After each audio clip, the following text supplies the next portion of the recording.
JSB Talks Digital. Hello and welcome to JSB Talks Digital, the podcast for marketers, bloggers, business owners, and those of you bringing your skills into the digital age. I'm Joanne Sweeney-Burke, and this podcast is brought to you by Digital Training Institute. Coming up in today's show, in social media news, Facebook admits more messed up metrics. Do you want to know how much bloggers are getting paid for social posts? I've got my hands on new international research. Twitter rolls out Snapchat-like QR codes. I interview Emma Darcy, founder of the Marketing Success Summit. Shoutouts to 3 Irish innovators doing great things in digital. JSB's column, Our Digital Diaries, Valuable Personal Branding or Feeding an Ego. And find out what tool saved my working week. Social media news. Oh dear, Facebook has admitted for a second time that it has messed up its metrics. First they admitted bolstering video views.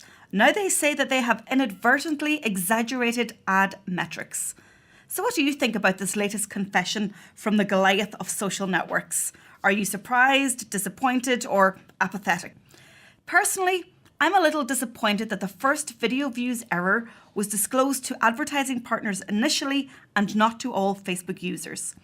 A second metric mess coming soon after would lead to skepticism. However, what business doesn't get things wrong sometimes?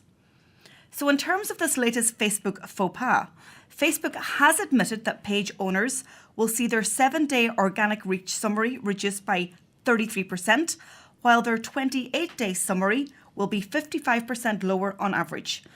This is due, they say, to a bug inside the Insights Analytics section, which affected the organic reach metric. The summary number showing 7-day or 28-day organic reach was miscalculated because it didn't deduplicate repeat visitors. Tut tut Facebook, but I'm sure it won't result in a mad rush of brands leaving your channel. Webfluential has released figures showing the fees digital influencers and bloggers can command from brands for posts on their social networks. Not surprisingly, perhaps, Instagram and YouTube are the dominant channels when it comes to cash return. If you are an influential Instagrammer with 10,000 fans, you may get $150 for a sponsored post. This figure rises to $500 if you have 50,000 fans and to $5,000 if you have 500,000 fans or more. Webfluential covers all the main social networks and includes fees for blogs, so be sure to check it out if you are a brand or indeed a blogger. I've put a link into an infographic compiled by Social Media Today in the blog post that contains this podcast. So Twitter has given us QR codes. Why? Because Twitter was fed up of Snapchatters using their Snapchat code as their profile photo? Well, apparently not. That's just me being cynical. According to Twitter, it's because they want to make it easier for us to follow new users.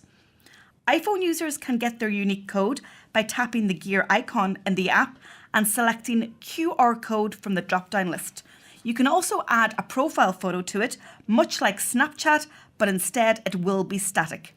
Lots of people are using their code as their Twitter profile.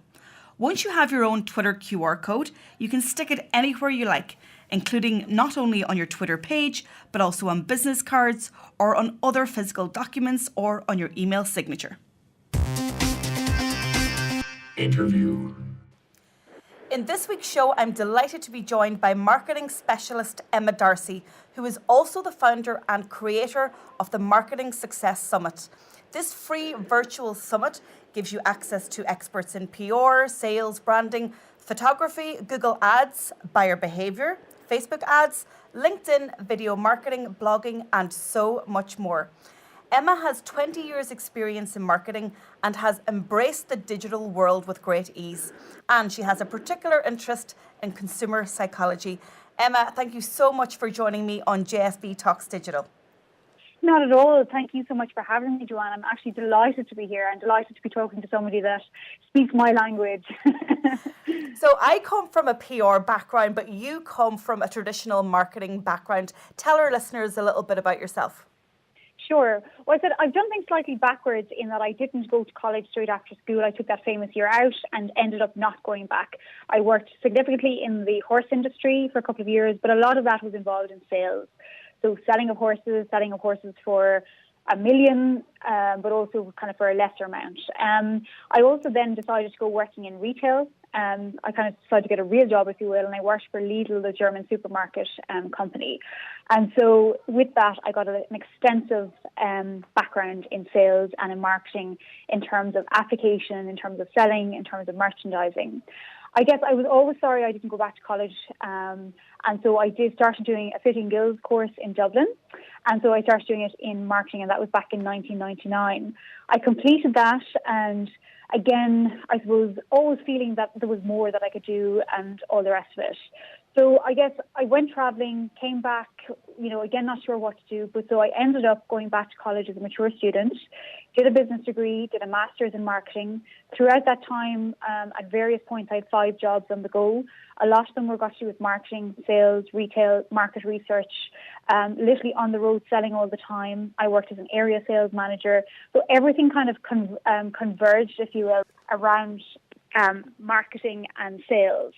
I guess I was lucky actually after my master's, I was invited back by the University of Limerick where I did my master's to actually help them with their marketing. And so that really helped me to get going with marketing, directly after my master's. So from that, I've worked with small to medium businesses, sometimes with corporate, but mainly small to medium businesses. And now I deal with people all over the world. So that's, I suppose, a fast track insight into my background, if you will. And do you believe the skills of traditional marketing that you possess are as relevant today as they were 10 years ago or more? I do believe they are, but I think it's from the idea of understanding marketing and why you're doing it.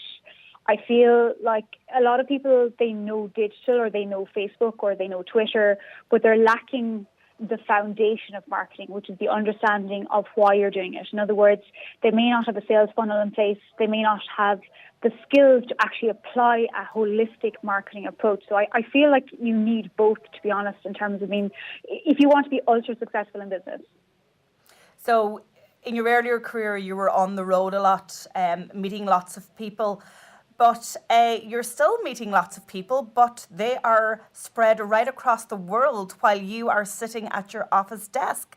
Because earlier this year, you launched your debut Marketing Success Summit, which is a 5-day event, but online. Tell us about it. Yes.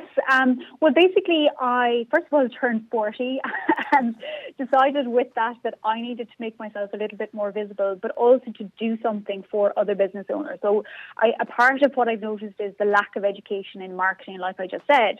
So part of putting together a Marketing Success Summit was the idea of having a go-to place where entrepreneurs could come and learn from other marketing experts. Now, the thing was, in order to put on a big event, like a live event, it's quite difficult in the context of costs and getting people to go to it. So what I decided to do was to create an online version, which means people can watch from their homes, they can watch from anywhere around the world. It just makes it a lot easier. So I decided to make it free. Again, I feel there's a lot of startups, people that are transitioning from maybe one business to another, and they need the help and they're just not quite sure where to get it. So that was kind of the genesis, if you like, of the Marketing Success Summit. So have you used your sales skills to secure big influencers from across the globe? You've over 35 speakers over 9 days, and I know I'm part of it, but I do feel a little bit excited to see JSB's face among such names as Subi Zimmerman, Brian Fanzo, Ian Anderson Gray, and lots more. You really have some big hitters in there. Yes, I've been really lucky, to be honest. And you know something, Joanne, it's funny, like there's still people, obviously, and what I found is I've reached out, obviously, to quite a number of people. And for the most part, like 99.9% of people get back to you. And sometimes it's just a scheduling thing that they can't actually do it. I would say 95% of people said yes. It's great. It just goes to show they're willing to help others and want to give other entrepreneurs a step up, which is fantastic. And I find that a lot in our industry, in the world of marketing and digital marketing. In the old days, people worried about their competition, but right now it's about co-opetition, if you like, and collaboration. And I think that's a really good place to be. And I certainly enjoying working in the space. So tell us about the virtual summit. It's happening at the moment. And can you watch it live or can you watch the replays? How does it work? Well, basically, you just need to go to the website. You need to sign up, and once you sign up, you'll get an email. You can also see from the webpage as well, when the speakers are speaking. So it's running to the 30th. There's 4 speakers a day, and essentially you need to sign up, and then you will get the link. So the link being that you're sent to either the live version, so at the scheduled time. And what I've done is I've made all of the recordings available for 24 hours. So after each presentation goes live, so if one goes live at 9 o'clock in the morning, that will be available until 9 o'clock the following day. Now, what I have done is, because there's quite a lot of talks, obviously, so I have allowed for an all-access pass, which is the only, I suppose, if people want, there's an option where they can pay. It's $97 for an all-access pass, and actually to 60 of the presentations. And I think it works out at $160. A session if people were to buy it. Now, they don't have to, but that option is there if people wanted more time. But essentially, it's free and free for 24 hours after each session as well. Well, I think that value is absolutely super. And I know the quality of the speakers that are on, you're definitely going to get your return on investment. Now, let me get some tips from you because you are an expert. What do you think that are the biggest mistakes traditional marketers are making in the digital world? So those who jump from traditional to digital, are they making any errors along the way? I think so. I think there's an overemphasis on focusing on maybe one digital avenue. So oftentimes if people have come from traditional marketing, they're a little bit unsure. They might decide Facebook is the thing to run with. They might decide Twitter is the thing to run with. And that's because they understand it and they know it. They focus on only that. So again, I feel like people need to look at marketing in a holistic context. So it's not just traditional marketing, it's not just digital marketing, it's actually a combination of the two. And also because in digital, obviously, it moves so quickly. There's so many new apps and whatnot coming on board. I think digital marketers have a challenge because they've got to keep on their game. They've got to keep informed. They've got to know what's working for different segments of the marketplace. And of course, that's, there's a bit of a challenge there if you're not sure of digital marketing. So I see traditional marketers frequently, and I've seen actually a lecturer once advising not to use social media. I nearly fell over. But I think that's just a lack of knowledge of the extent to which people in everyday life use social media to become part of who they are. So it's about leveraging that in the context of, marketing, making people aware of businesses, their service and whatnot, but also how to use it in a sales funnel, if you will. So overall, I just feel like people just aren't informed enough, basically, about digital marketing. So in effect, they need to go to somebody like you or somebody that really knows that particularly digital marketing so that they can up their game in that. Okay, final question, Emma, and I know I'm getting lots of free advice from you today for the listeners. What advice would you give a business owner who is afraid to embrace digital because they feel they're perhaps technically challenged? I actually have met quite a few clients that find that, and something, it's like everything, you just have to keep going. I think it's a case of you start driving a car. I know when I started driving, I had to keep going, clutch, brake, accelerator, keep reminding myself, and in particular the brake, that was the main one I needed to learn. And I had to keep repeating that in my head, clutch, brake, accelerator, because in the mind left to right, and I was always afraid I was going to forget. And so I think it's like everything. It seems so difficult. It's about just putting in the time, using it is the best way to do it. And obviously, if you can get help with it as well, but realistically, actually doing it, because it's like everything. The more you do it, the more you learn. And the more you learn, then the more you can pass it on to other people. But I think you just have to get started. It's like, sometimes like getting up in the morning, you might want to get up in the morning, but it's not so bad once you get up. So it's the same, I think, with digital as well. Get going with it. Do get started. I've seen people make, huge progress where they started and they'd virtually no idea. And now 6 months later, they could tell you and teach the course now themselves. Emma Darcy, thank you so much for talking to me on JSB Talks Digital. I always enjoy our digital marketing conversations. You can sign up now for the Marketing Success Summit at marketingsuccesssummit.net. Thanks, Emma, and I will talk to you soon. Great. Thank you so much for the opportunity, Joanne. Thank you very much. Shoutouts. I was out and about again this week at Europe's first Health Innovation Week, which took place in Dublin.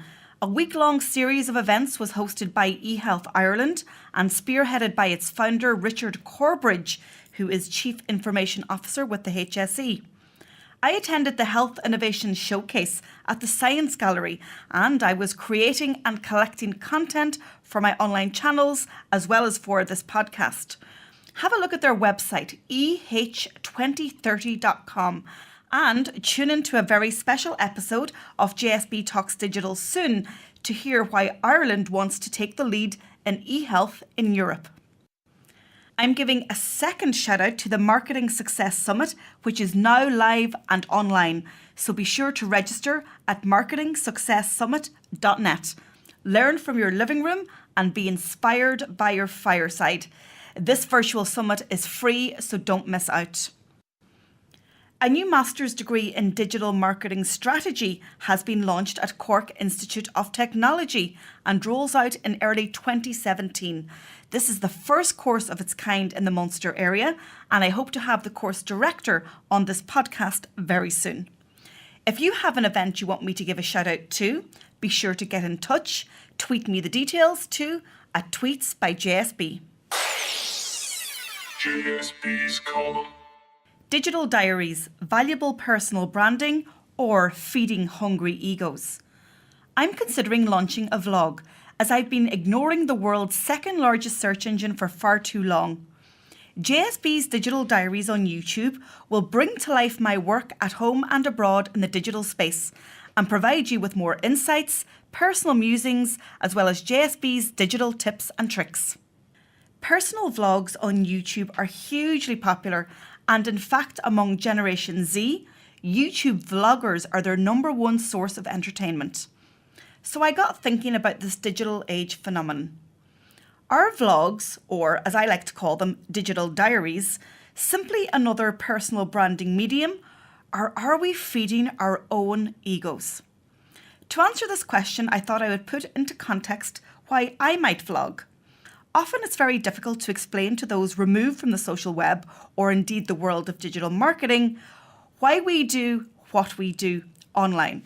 So here goes. Vlogs as SEO magnets. YouTube, as I mentioned, is the world's second largest search engine and is owned by Google, the world's largest search engine. YouTube gets over 30 million visitors per day.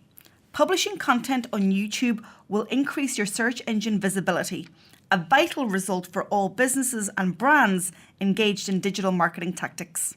Vlogs are simply stories. Stories are the fuel that keeps your digital content circulating across the social web. To cut through content shock, we have to tell stories that are authentic, and that means telling our own stories. When I talk about telling stories, I refer to brands and individuals using storytelling tactics to engage with an audience. With almost 4 billion people online every day, it is harder than you think to get your message out there. Vlogs capture the imagination and attention of an audience, your audience. If you are a regular listener to this podcast, you will have heard me talk before about building a community of followers online. I am more interested in the quality of my community than the quantity of my community. So when I refer to quality, I simply mean individuals and brands that are likely to do business with me, promote me, or who are influencers in the world of digital marketing and social media. Vlogs will provide valuable, shareable content.